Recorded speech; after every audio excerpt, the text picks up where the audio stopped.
नहीं एनपीसीआई रो जो आमे डेट देइथिलु बैंक को बैंक पुणी 3 तारीख 4 तारीख बैंक रे एनपीसीआई चेक पाई कि महिला माने जाई परिबे बैंक निर्दिष्ट समय दबो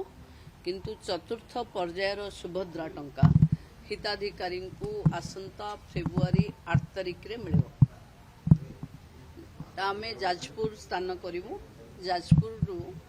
पाखापाखि जेते हिताधिकारी हो जाइथिबे समस्त को सुभद्रा दिया जाए। पाखापाखि 25% क्लियर हेची तथापि आहुरी 2.5 लाख बाकी अछंती। मु समस्त को रिक्वेस्ट करूची फेब्रुआरी 8 तारीख रे सुभद्रा चतुर्थ पर्याय दिया जिवो। ता भितरे छोटिया मोटिया भूल पाई जेमती बायोमेट्रिक रो प्रॉब्लम अच्छी कि एनपीसीआई रो प्रॉब्लम अच्छी केवल बैंक को टिके जाई कि निज अकाउंट टा देखिदेले हे जिवो सेतिकी जदी करि पारंते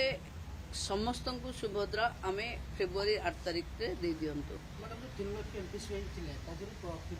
25% ही हेची पुणी 3-4 नहीं एनपीसीआई फेल्युअर टा केवाईसी पाई नुहे सेटा बैंक रो प्रॉब्लम अच्छी। बैंक रो गोटे आधार दीटा अकाउंट सहित लिंक हो जाइथिबो अकाउंट मोबाइल नंबर प्रॉब्लम थाई पारे आधार रे लिंक होबारे प्रॉब्लम थाई पारे एटा को जदी क्लियर बैंक रे देखि देबे बैंक रिलेटेड इश्यू सरी जीवो। बाकी फील्ड रे जो 115 अच्छी जो मानकर बायोमेट्रिक केवाईसी हेनी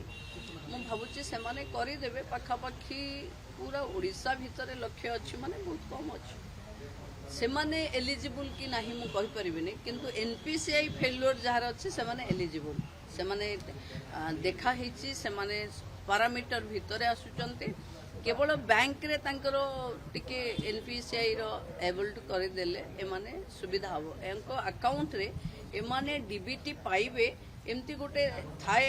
एबल करबा पई बैंक तेणु ए माने गले ही हबो। तेणु मु अनुरोध करिवे समस्त को 3-4 माने आसंता काली आ परदिन ये 2 दिन बैंक भी सुभद्रा हिताधिकारी मानक ऊपर विशेष ध्यान दबो। मोर स्पेशल रिक्वेस्ट बहुत अधिक पेंडिंग अच्छी स्टेट बैंक ऑफ इंडिया रे जो माने स्टेट बैंक ऑफ इंडिया रो खाता पासबुक जहार अच्छी से माने तांकर विभिन्न जगार सेंटर अच्छी से जगह को जोठी अकाउंट अच्छी से जगह रे कर देले भी हबो किंबा एसबीआई नेटवर्क रो जे कोनसी जगह रे भी कर देले हबो। मैडम आ गोटे अभियोग रोची जो मानकर हेनी बा एनपीसीआई प्रॉब्लम रोची बा ईकेएस रही से माने जानि परना से माने बारंबार कहउछन हमरो कोन प्रॉब्लम अछि जानि परना से माने केमिति देखंतु एटा फेब्रुआरी 8 भितरे तो आउ करी हबनी किंतु ता परे फेब्रुआरी 8 रु मार्च 8 हमकु गोटे मास समय मिलिबो तापरे हमें चेष्टा करिवो पर्सनली कनेक्ट करबा पई। फोर्थ फेज रे फिगर केते बळी केते आसीते जदि आ भितरे 3-4 रे एनपीसीआई क्लियर हे जिवो ताहले हमें कोटी छुई जिवो तापर भी सुभद्रा लगातार चलिबो जे पर्यंत योग्य हिताधिकारी रजिस्ट्रेशन करूथिबे सेबे पाउथिबे जो माने फेब्रुआरी 8 रे न पाइले कौन तांकर प्रॉब्लम अच्छी सुभद्रा वेबसाइट रु से माने जानिबे एवं सुभद्रा वेबसाइट परे से माने मासे जो मिलिबो मार्च 8 बेल को जदि से माने भी करिवे से माने प्रथम किस्तिर भी पाइबे द्वितीय किस्तिर भी पाइबे। सुभद्रा माध्यम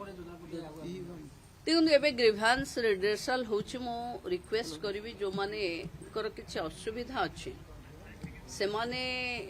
कुह सुभद्रा रे कहि परिबे एवं सुन सुभद्रा आरंभ हबो जेबे सुभद्रा प्लस आरंभ हबो मार्च 8 परे द्वितीय किस्ती दे सरला परे सुभद्रा सेतु आउ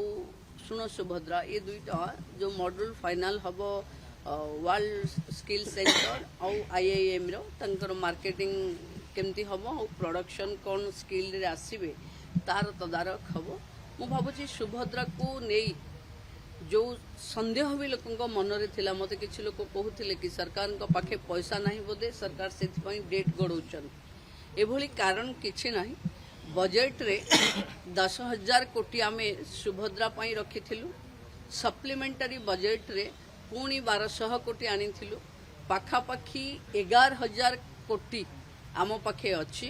सुभद्रार भूणी माने मोटे 4,500 कोटी पाइचंती मार्च 8 सुधा जिते अधिक आम दे पारिबु सेते आम दबु